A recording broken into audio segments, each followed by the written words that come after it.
And welcome back. Nancy Pelosi said yesterday that Congress has 48 hours to cut a stimulus deal or it won't be possible to get relief for the American public before Election Day. The clock, as they say, ticking, and so far, nothing to report. Plus, the two sides, they're pretty far apart. The president says he wants to go big, but Mitch McConnell, he's not going along. The Senate Majority Leader, he will not even call a vote on the $2.2 trillion package the House already passed. Instead, he's pushing for a bill that's a fraction of the size. As they squabble, tens of millions of Americans out of work and struggling to pay their bills. In fact, 8 million Americans have fallen into poverty since May, when the last round of stimulus started to run out. I want to bring in my next guest, Tom Steyer, a billionaire environmentalist who also, as you know, ran for president in the Democratic primary this year. He's kind enough to give us a few minutes. And, well, Tom, first of all, we're sitting 15 days from the election.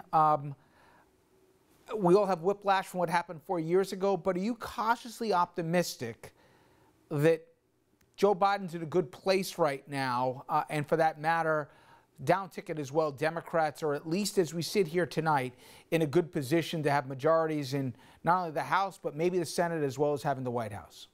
Well, let me say this. I think the stakes of this election couldn't be bigger, Rich.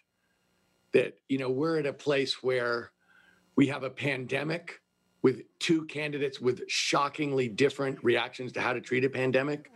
We have an economic slowdown with two candidates with dramatically different economic plans. We have the need to confront systemic racism. Again, huge chasm between the candidates.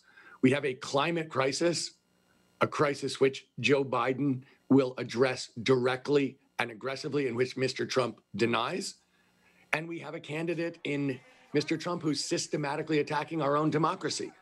And I put my faith in the American people that they will show up, vote, and stand up for the values that I deeply believe in, that I know that Joe Biden and Kamala Harris deeply believe in, and that I believe the vast majority of Americans deeply believe in. Let me ask you a question on stimulus, and let's just set aside for the moment the hypocrisy from McConnell. We were running a $1 trillion deficit before we even heard the name COVID for this year, and now he's preaching pay-go. I've articulated night after night in this program about the need for additional funds to millions of Americans. We've talked to a lot of them who are really hurting. I know what Speaker Pelosi's going for. She believes she's got hand here in terms of the negotiations, but that said, is something better than nothing? Would you counsel the Speaker to take at least the present deal to get needed funds in Americans' pockets? Otherwise, we're talking not till January possibly before we're going to get any relief, even if the election goes the way that you and I think. Well, Rich, in one of these situations, I don't think it's fair to be second guessing the people doing the negotiating. But in addition, as you know, the cost of money, the rate on the 10-year Treasury is the lowest it's ever been. So the need for the government is the greatest. The ability to do something and the cost of doing it is the lowest. And I don't think there's any question what Speaker Pelosi is fighting for is the right thing, including bailing out and supporting state and local governments who are not allowed to borrow money for their operating budgets. I don't think there's any question here about who's in the right, but we have to trust her to come up with the best deal. All right. I might get you to bite on this one. The idea of court packing. And there's two schools of thought. And let's just stipulate, so we don't even have to go into the bona fides, that what they did with Merrick Garland and Obama and the hypocrisy of what we're seeing now, it's naked on its face. That said, I hear from a lot of folks who say, hey, it's time to stop fighting by the Queensberry rules. Look at what McConnell's done. At the end of the day, right or wrong, he got his way. He's going to get her on the court. It's time we start fighting by their rules, and if that means having a representative court here of what the American public thinks and to pack the court, it's high time. The other side is, wait a minute, you start going down this road, where does this all end in terms of destroying norms? Where do you fall on this? Because I got to admit, I'm conflicted. I hear the argument, but at the same end, aren't we just as bad as the other side if we're just saying if it doesn't go our way, we're going to rewrite the rules? Well, let me say, Rich, one of the things I have learned over the last 10 years is don't give definitive answers to conditional questions.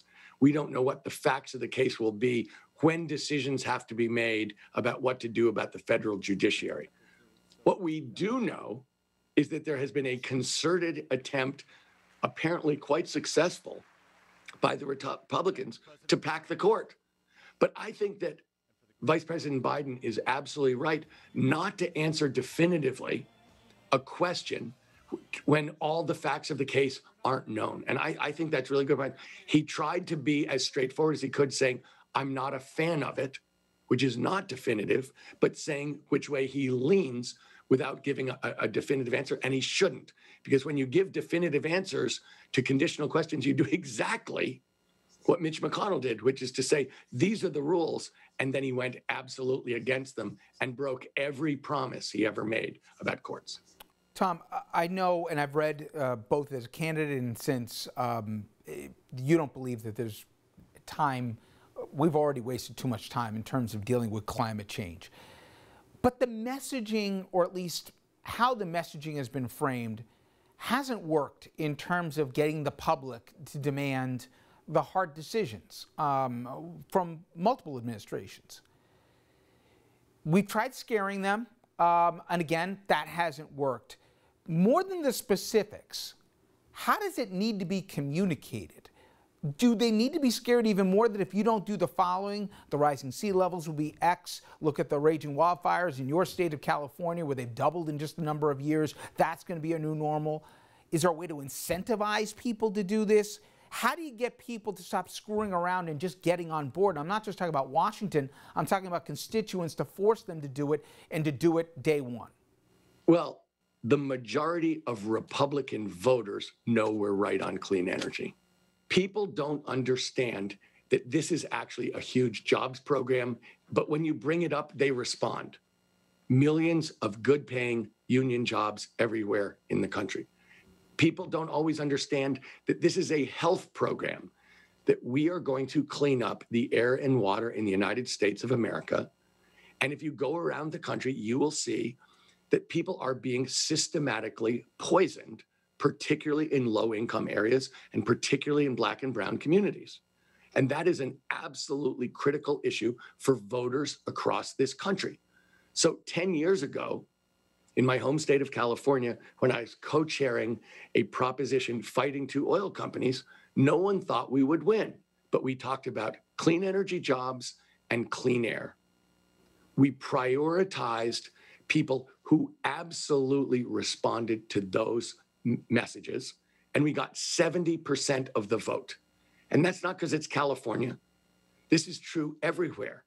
You know, I have run statewide campaigns in 3 other states, and we've always gotten the outcome we're looking for because we're telling the truth, and Americans know it. The issue here is not about messaging. The issue here is that Republicans, elected officials, have been taking a vast amount of money from fossil fuel interests over the years, and they believe they can serve those interests and still get elected. Tom, as people can tell, since leaving the race, Tom has served as an advisor for the Biden campaign. I'm going to try this last one. Don't give me motherhood and apple pie, all right? You've been rumored to be a possible cabinet. Apple pie, there you go. All right, a cabinet, a possible. You know, I could be looking at a cabinet member here. Give me the job you'd want, and don't say anything would be great. Just want to serve my country. Come on now. Tell me where you think you would be best utilized in a Biden cabinet where you could really use your skill set. Well, Rich, let me say this. You asked about me. So let me just say, I'm an actual business person. So when I think about what I can do, I want to work at this nexus of exactly what I've spent my life on, which is business, so I can bring my actual 30 years of business experience and knowledge to the table, along with my passions about climate and justice and standing up for working people.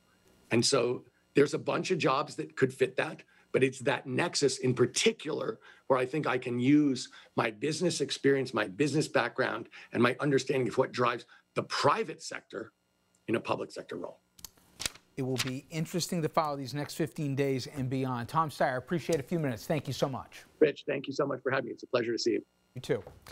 All right, folks. When we come back, we're going to spend the balance of this program talking about that presidential race. First, the state of the thing and what the early voting numbers are telling us. Then we'll take a look at what I think is always a telling part of any campaign, the ads. We're going to tell you the ones that caught our eye.